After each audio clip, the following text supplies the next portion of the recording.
fresh every Tuesday for MSPs around the world. This is an MSP Marketing Podcast Special.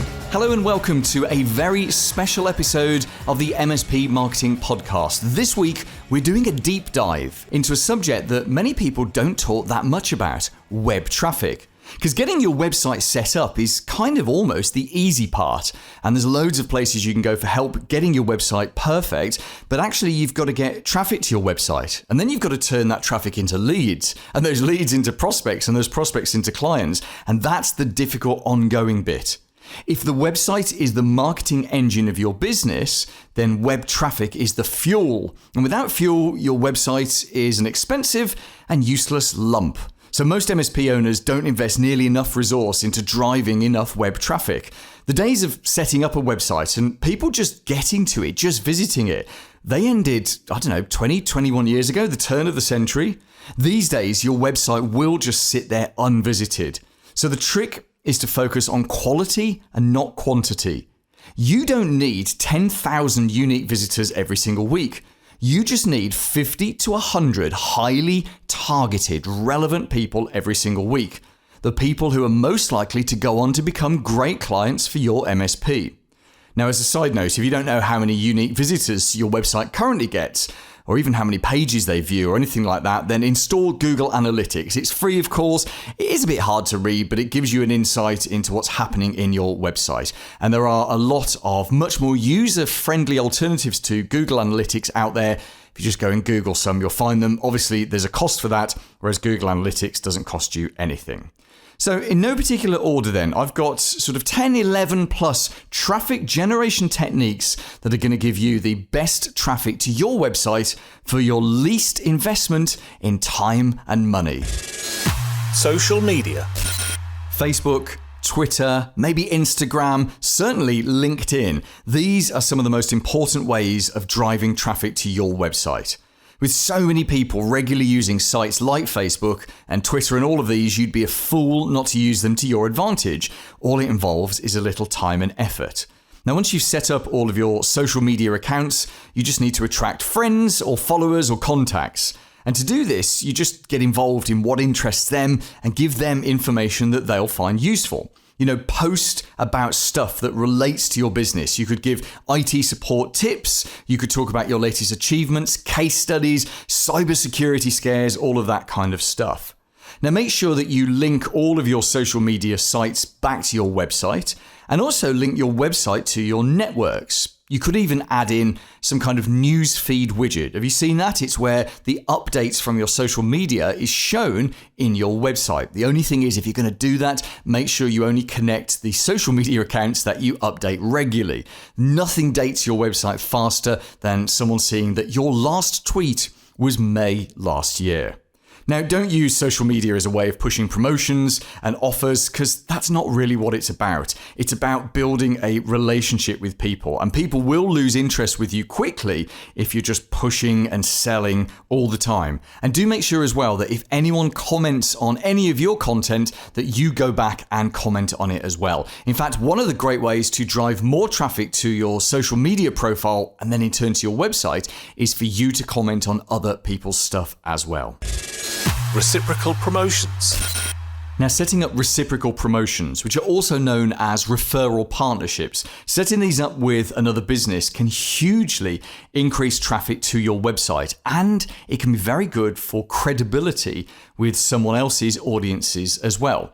All you got to do is find another business in your marketplace who has the same clients as you, but isn't in competition with you.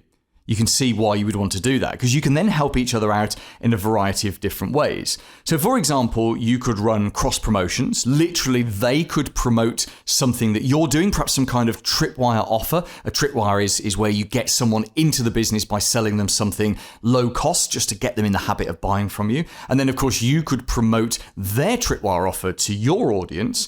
Or you could just add each other's contact details to your newsletters, to your website. You could formally refer each other. For example, if you found a web design agency or a physical security company like an alarm company, the kind of things that people might ask you for referrals from, and you promote them, they promote you. You refer them, they refer you. And this can be a very, very smart way of doing it. Another way of doing this is to drive traffic to each other's data capture. So for example, if you've got a book, like we give away a book called Email Hijack to the clients of our MSP Marketing Edge service, and they can adapt that and put it on their website and gate it, which means that people have got to go through data capture to get their hands on that book. Well, you could set that up on your website, and your strategic referral partner could set up some kind of data capture on their website. And then you email your list. So you email your email database to promote their book, and they email their database to promote your book. Do you see what we're doing here? So we're not swapping data or anything dodgy like that. All we're doing is telling our audience about something that is available to them. That can be a very smart way of doing it. Competitions. Running a competition on your website and on your social media networks as well can be a fantastic way of building up your website traffic. So you give away something valuable or something that your clients or your prospects might find useful. Don't just default to an iPad, because everyone just gives away an iPad. I mean, we've started doing competitions in this podcast. Producer James actually sorts them out for me. And he's just approaching people and saying, hey, look, this is our audience. This is the kind of giveaway that we've done in the past. Have you got something big and exciting, please? And some of the vendors say no to that. That's fine. Thank you for your time anyway. And some of the vendors say yes. And they put together unique big prizes. And it's wonderful for us giving those away. And obviously we use this to, in part, to drive people to listen to the podcast, but also in part to drive traffic to our website. Because to enter the competition, you have to go onto a specific page on my website. So we promote that in the podcast, we promote it on social media, and we get quite a lot of traffic to that page for the week that we run the competition. So you can create quite a buzz about your competition on your website, on your social media platforms. You could even take out adverts to promote your competition as well. Just got to be careful not to attract the professional compers. So there are all sorts of forums out there full of professionals who swap tips on where competitions are. That's why giving away an iPad is not a sensible thing to do, because it will attract compers, not the kind of prospects that you want to attract. We only give away stuff that would be of interest to the average MSP owner. Just make sure you drive traffic back to your website for people to enter that competition, because that's a critical part of this. You could even build something in where the more people they tell about this, the more entries they get into the competition. And there are kind of some WordPress plugins and some Facebook plugins that you can find to do that. I'm not sure if business owners and managers would go for that. Consumers would, but we're not interested in consumers. But it's one of those things that it might be worth experimenting with. Client referrals. People trust what their friends and their peers say a lot more than what strangers say, which is why client referrals are so powerful. So to encourage your existing clients to spread the word about you and actually be a source of traffic to your website, you could set up a formal referral program. I mean, maybe you offer them a discount or a reward or some kind of incentive when one of their friends, books an appointment with you. They don't even need to buy, they just refer this. Now, I don't know, would this work? I'm not convinced. Certainly here in the UK, British people don't like to feel they're being bought.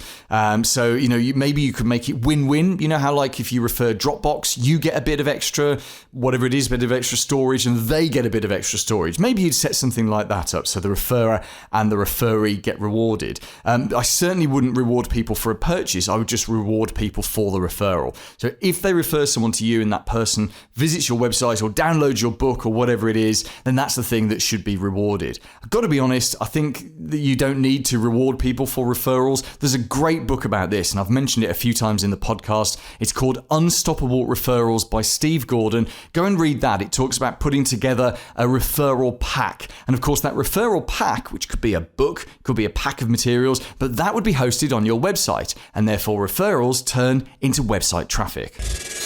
Write articles, blogs, and contribute to forums. There are thousands of blogs, forums, discussion groups out there about every niche and marketplace imaginable. Now, by writing engaging articles, you are demonstrating your expertise and giving people a good reason to visit your website to view those articles. This also positions you as an expert, which is great because everyone prefers to work with an expert. Experts write. Experts present. They do things like podcasts. They do videos, but especially they write. So if you've got a blog on your website. If you haven't got a blog, come on, get a blog. Google loves blogs. It loves it when you add new content every single week and when you post relevant articles to it. Now, there are some services out there where you can buy unique blog content. There's a few tech services. I don't do one of these because we'd have to do customized, bespoke content for every single client because you can't put one article on hundreds of different websites. Otherwise, Google would recognize that as duplicate content. That wouldn't be a good thing at all. But if you're not a writer yourself, just find a writer on Fiverr or Upwork or other places like that. You can easily find writers. There are more writers than there are writing gigs. So it's very much a buyer's market. Then once you've created some content, you can find forums, and it might be Facebook groups, it might be LinkedIn groups, it might be Reddit, dare I say. Reddit, I think, is the bit of the Wild West, but there are all sorts of places out there where your potential clients are hanging out. Are there Facebook groups for business in your local area? Are there LinkedIn groups for business in your local area? There most certainly are. Are there on Reddit, are people discussing the vertical that you're in? Are there other groups? Are there news groups? Are there anywhere that anyone who could buy from you, go and find where they could be? And once you do that, you get involved in these and you start to make your mark. So you do this by adding value. You contribute. You write useful answers. You give good ideas. You don't sell. You never sell. And then over a period of time, as you start to build a reputation in that group, you can start to just drop in your latest article. Or maybe if someone's asking a question about something, you write an article answering that question. That would be great because you've then got a valid reason for posting that answer in there. So you can include links to your websites. By doing this, just make sure it's always relevant to the discussion topic. And some forums also allow you to create a signature. And of course, in your signature, I would just have a link straight back to your web address. Essentially, in forums and stuff, you should write things which provide knowledge, which gives advice about specific technology relevant subjects. And, at the end, squeeze in a link for your website for the reader to find out more. This also strikes me that you could also approach your local news blogs, your local media outlets, newspapers, magazines, radio stations, local TV stations if you've got them. And you could write content for them as a trusted expert. And that would send some great traffic to your website. You could show them your contributions to the forums and the content that you have written on your website, even though you haven't written it yourself. And that would be the way that you show them that you can actually write and you would be a useful contributor for them. Public relations. Moving on from this then, public relations or PR is actually a very effective way of getting news coverage for your MSP and getting some traffic to your website. So send press releases to your relevant media, either your local media or the media in your vertical, on a regular basis. And this will help you to create a steady flow of website traffic when they publish the stories. This also builds trust and shows that you're an authority because people perceive that journalists pick the highest authority figures to interview and to feature in their media titles. And the reality is they don't. I was a journalist myself for 13 years. You pick the most convenient people. And often the most convenient people are those who are sending out press releases on a monthly basis. So being seen in these titles is great, but you must give the journalists solid reasons to publish your story, including your website address. So that starts with making sure that your press release, which is a story suggestion, is actually newsworthy. Now, if you send out a press release explaining that you provide or you've launched a new service, that's not newsworthy. No one cares about that, and you won't get coverage. You need to send things that are relevant. We give a press release every month to the members of our MSP Marketing Edge service, and they don't always get published. In fact, it can be very sporadic, but a lot of our members send those out every single month to the local media, and every now and again, a story gets published about them in their local media, which is just brilliant because it sends a little bit of traffic to their website if their web address is in there, but also it shows that they are the perceived local experts. You can leverage this. You can then build up a relationship with local media journalists and be willing to offer your expert opinion anytime they need you. There's going to be a story at some point in the future where they want to just pick up the phone and talk to a technology expert. So that might as well be you. Targeted letters and postcards. Another method of increasing your web traffic is by sending out targeted letters, postcards that promote your business, and of course, the call to action, the thing at the end, drives them to your website. So you can use all sorts of services for this. There are services like Stannp, Stannp.com, which operates both the UK and in the US, and they'll do everything for you. You just give them the design. I think they might have a design service as well, but you just give them the content and they'll mail merge it, they'll print it, they'll mail merge it, they'll post it for you as well. You know, you want to make sure that whatever you send, your letters or your postcards, that they're very direct about what you want people to do, which is visit your website, and there'll be a reason for them to visit. It might be to download a guide or to see an offer about something. And you've got to make sure they're well designed and they're attractive, because often people will glance over things like these and they'll glance over them just before throwing them away. So you've got to make sure you have an eye-catching image, you've got an eye-catching headline. You want to follow the AIDA formula. This is an ancient marketing formula which stands for attention, interest, desire, action. And the two A's are the most important parts. You've got to catch their attention and you've got to tell them how to take action. Now, the way for them to take action is to visit a specific page on your website. In fact, you'd make this call to action big. You'd put it in its own box at the bottom of your direct mail. It's the thing they do. They go to your website to get the thing or do the thing you want them to do. Promotional items and emergency stickers. So promotional gifts such as branded pens, calendars, mugs, that kind of thing, they can be one of the most effective ways of attracting attention and increasing brand awareness for your business. Because everyone loves a freebie, no matter how small or insignificant it might seem. So they're a great way to thank clients, clients who are under contract, just send them a gift. Free gifts like this are great things to send out as part of an impact box to help you get new clients, but also they can increase your web traffic because they can just remind people that you're there. Something as simple as a high-quality pen with your name and your website address on it can do the trick because people keep those pens around for years sometimes. And it goes without saying that you should have a bright red or a bright orange sticker with your website address and the emergency support number, the help desk number, which should be on every computer, every monitor, and every printer that you deal with. And, I would put that on every device. In fact, it's worth, I know you don't like going to people's offices because it's inefficient and it's expensive, but it's worth a trip to everyone's office when you start working with someone or even just to all of your clients, just to put the sticker on every single device. Because most times people who need support will just call that number without thinking about it. And if you ever lose that client in the future, you will still get calls from their staff unless their new MSP removes all of those stickers, which reminds me, when you take over a client, make sure to visit their premises and remove any existing stickers from their old MSP, because otherwise they will call the old MSP, and you do not want your new clients calling their old MSP. Newsletters. Sending weekly email newsletters is a great way to communicate with prospects. It opens up an avenue to not only inform them and educate them, in fact, educate them and entertain them, but also to exchange ideas with them. Because you can use your email newsletters to tell prospects about the exciting things that are happening in the world of tech, things that are happening in your business. You can encourage them to reply, to ask questions, to interact with you on social media, and of course, to just hit reply to that email if and when they're thinking of switching MSP.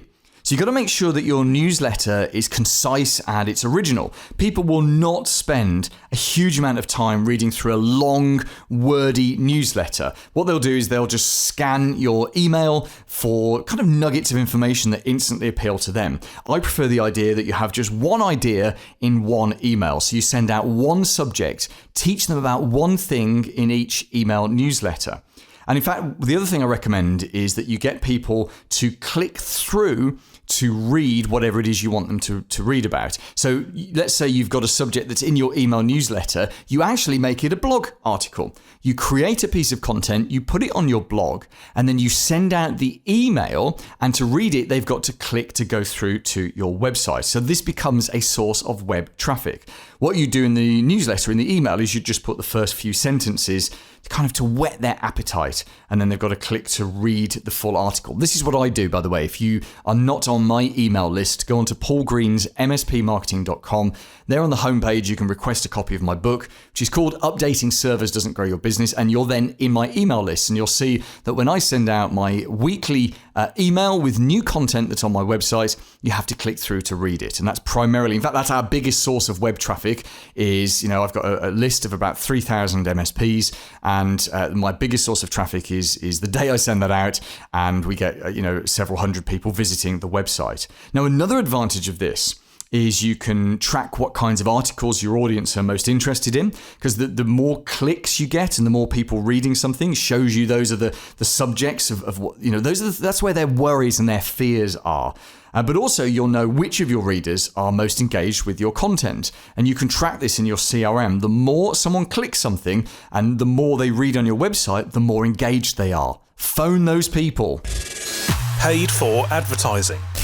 If you serve a geographical area, so you're not focused just on a vertical, most areas now have these free community magazines, and lots of local businesses can advertise there for just pounds or dollars, not huge amounts of money. And these little community magazines are great because they just reach the whole of the local area, often because they've got volunteers delivering them, and they can give a great return on investment which compared to local newspapers. I would never suggest that you advertised in local papers or magazines. That'd be like suggesting you advertise in Yellow Pages. It would be a bit 1997. But these magazines, which will cost you, £50, $50, because they're created by and for the local community, they're crammed full of normally like crosswords and weird articles and stuff, reviews, but also local advertisers. What you tend to find is that people really read these. Business owners read these because they come into their home. So it's worth you spending the $50 on an advert. Just make sure it's eye-catching, it's informative, and make sure that you state that you are, you're a B2B company. You don't want someone ringing up because they've cracked their iPad screen. I think those little community magazines are really worth a punt a couple of times. Pay per click. So Google Ads, of course, is the best known example of pay per click, and that's the sponsored links at the top of search engines' results pages. Do you remember back in the day, they used to look really different? They used to be in their own box. Was it like an orange box with like a wash behind? And Google essentially taught us to jump over the ads, didn't it? And to go down to the organic search results. Well, these days, the ads look exactly the same as the organic listings. Google's been very clever to get away with doing that, because even I sometimes find myself clicking on an ad in error. I've searched for something, I'm trying to jump over the ads and go to the top organic listing, and then I realise I've clicked an ad in error. So Google Ads can work for you. It's certainly, you'll get a lot more clicks now than you used to, because as I say, they're not hiding the ads. But many MSPs struggle with Google Ads. Primarily, it's because of the cost per click. I know a few MSPs that love Google Ads, and they don't mind the high cost per click because it just gets them above their competitors in Google search results. And also, they tend to look at it as a long-term thing. You think if you win a new client tomorrow and they're spending $1,000 a month with you and they're in a 3-year contract, well, that's guaranteed $36,000 of revenue. The reality is they're going to stay with you for 5 to 10 years. So actually it's going to be potentially hundreds of thousands in revenue. I guess that's the mindset you've got to have with Google Ads. You've just got to make sure that you've got enough cash to pay for those ads. Facebook advertising is another example of online advertising. LinkedIn as well. My team is struggling to get a good ROI from LinkedIn advertising. In fact, if you're doing well with it, please do let me know. Drop me an email, hello@paulgreensmspmarketing.com, and I'd love to explore what you're doing so we can put it in a future episode of the podcast. But with all of these things, again, it's just worth spending a little bit of money every single week just so you have a guaranteed presence. Unless you're in a massive, massive market where you're completely priced out of Google, or you're in a tiny market where there's just not the search volume available, you've got to invest some money into online advertising. With all of this stuff, as we've been talking about traffic here, traffic is not free. It hasn't been free for a very, very long time. You've either got to invest a little bit of cash, or you've got to invest a little bit of time to drive some of this traffic, like writing the articles like we were talking about earlier. But ultimately, your website is sat there without enough traffic, and one of the ways to generate more leads is simply to throw more relevant, targeted traffic at your website. If this is something you want to discuss, we have a great forum that's just for MSPs like you. It's the MSP Marketing Facebook group. Go into your Facebook app, type in MSP Marketing at the top, go to groups, And if you are an MSP, please apply to join, because it's only for MSPs. We don't have any vendors in there, so apologies if you're not an MSP owner or don't work in an MSP, we won't accept you in. But if you are, come and join more than 1,300 MSPs discussing exactly the kind of marketing that we've been talking about in this week's show. Coming up next week. Hi, I'm Colin Knox with Gradient MSP. I'll be on the show next week to talk about my experiences in building, growing, and exiting an MSP, all about helping MSPs make better decisions by becoming more data-driven inside their own business. We're also going to be picking up one of the things we were talking about today, public relations. And I'm going to explain to you next week the difference between PR and advertising and why I think you should do a dramatically larger amount of PR activity. You should be hitting your local media outlets at least once a month. It's also my turn to suggest some books to you next week. Normally at the end of each podcast, certainly in the regular episodes, we have a guest coming on recommending a book. Next week, I've got 3 oldies but goodies to recommend to you. They're books that have been on my bookshelf for many years. They're really good marketing and business growth books, and I'm looking forward to recommending them to you next week. Have a great week, and I'll see you then. Made in the UK for MSPs around the world. Paul Green's MSP Marketing Podcast.